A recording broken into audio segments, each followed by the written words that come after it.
وصلت لهذا المستوى. شوفوا شلون ثقيلة. هذا هنا هسه ممتاز. راح اخليها شوية بالثلاجة الى ان يعني تكمل الكيكة. طلعها من الاوفن وبعدين اصبها عليها. والله على هاي الصلصة الجميلة اللي شفتوها توكم، يعني الصراحة صارت تجنن. يعني اهل المطاعم والحلويات ما يسوون مثلها. شفتوا الكثافة يعني والثخن مالتها، وانتم بتقدرون يعني براحتكم شنو يعني تخففوها. سلمت عليكم انا لولا. السلام عليكم، شلونكم، شخباركم؟ اهلا وسهلا بكم، يا رب تكونون باحسن حال. مثل ما عرفتوا اكيد هسه انتوا عرفتوا انه راح اسوي كيكة واخلي عليها هذا الصوص. هي هم راح اسويها الخليط مالتها كاكاو، وراح اضيف عليها بعدين هذا الصوص اللي شفتوه بالبداية. هنا خليت 3 بيضات، وخليت عليها ملعقة خل ابيض وكوب من السكر حسب الرغبة. السكر انتو اذا حابينها بعد تكون يعني حلاوتها اخف خففوا السكر خلوا اقل.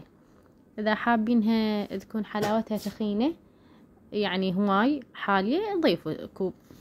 لا تنسون ان الصلصة ايضا يعني هم حالية، فاللي ما يقدر على الحلا يخفف حالات العجينة مالت الكيكة. وشفتوا هنا ضفت فانيلا، كيسين من الفانيلا. شوفوها يوصل الخليط لهذا المستوى، يعني تكون سائلة والسكر ذايب. يعني ضروري السكر يذوب بهذا الخليط، لازم حتى الكيكة تنفش. وبديت اضيف الطحين 3 اكواب. هنا ضفت مساع كوب، وهسه هذا كوبين. راح اضيف الثالث 3 اكواب من الطحين على 3 بيضات على كوب سكر على فانيلا كيسين، وايضا كيسين من البيكنج باودر، وكوب دهن. ما اعرف شفتوا الدهن، ما ادري ما انتبهت اذا موجود. كوب زيت او دهن اي شيء. انا خليت كوب زيت.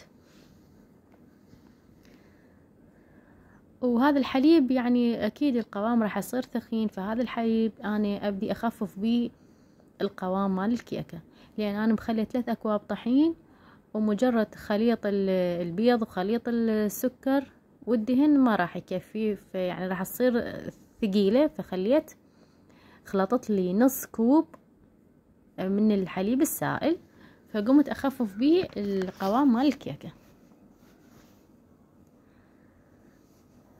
طبعا قلت ما عندي شي، خلي اسوي كيكة وانزلها لهم.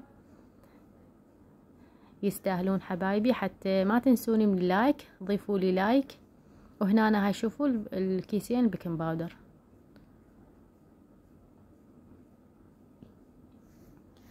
وخليت كاكاو.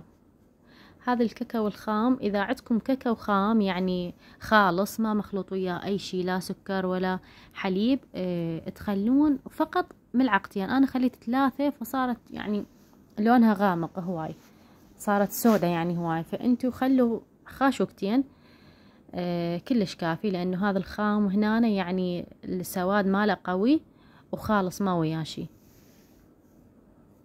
وضفت مثل ما جاي تشوفون هذا، ضفت جوز الهند مبروش. جوز الهند يعني للطعام للفائدة، راح طعامها يصير بنكهة ايضا مال جوز مبروش هند، ايضا تصير نكهة طيبة.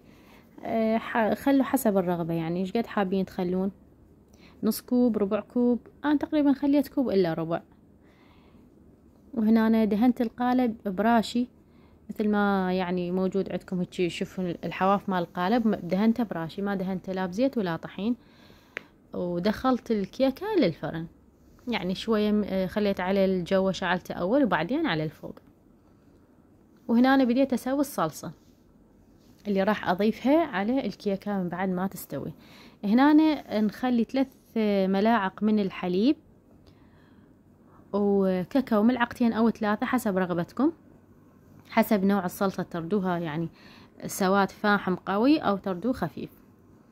وهنا أنا كوب من السكر وكوب من الزيت. وهذا الماء شوفوا خلوا ماي بارد، ضروري تخلون ماي بارد بالصيف. ليش؟ لأن العفو حتى القوام مال الصلصة يكون ثقيل. الخلاط نخليها. هنا اجيت اخلطها بالخلاط، وهسه شفتوا قوامها انتو كلش حلو.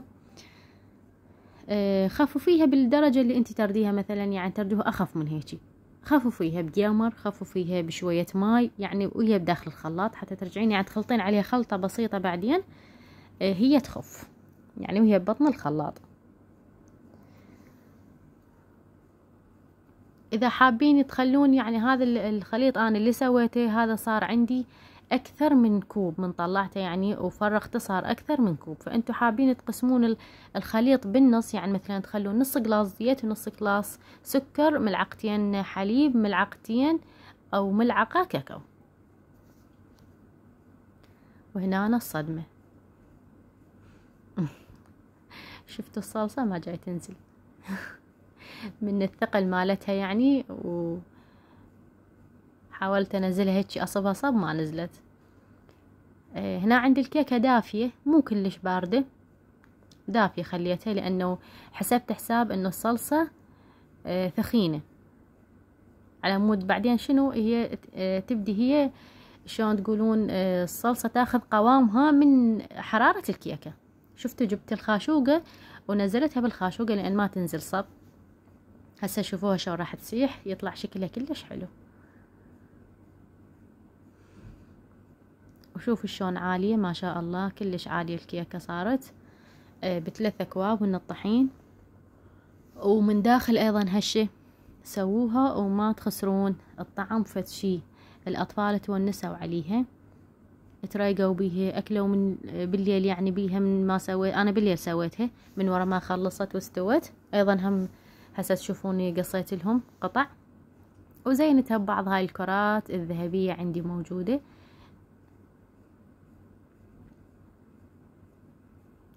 على مود يعني الاطفال يشتهون ياكلون. وهنا انا خليت كثرت هاي الكرات لان بنتي تحب هاي الكرات هواي، وانا اشتغل هي تاكل بيهن.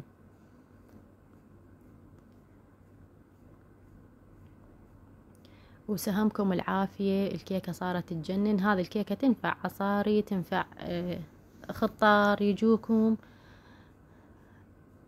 كلش طيبة. وهواي ناس يعني يحبون الشوكولاتة خصوصا الأطفال. شوفوا شلون عالية وشلون هشة. وإن شاء الله استفاديتوا من هذا المقطع، وإن شاء الله راح تنفذوها وتشوفونها شلون وصفة ناجحة وما بيها أي تعقيدات. وهنا قصيت هذا القطع الحبايبي لأن على الأكثر طلب هو حمودي طلبها يعني كان مشتهيها وسويتها. ولا تنسونا من اللايك، وشكرا لكم ولمتابعتكم، وإن شاء الله استمتعتوا وياي. مع ألف ألف سلامة.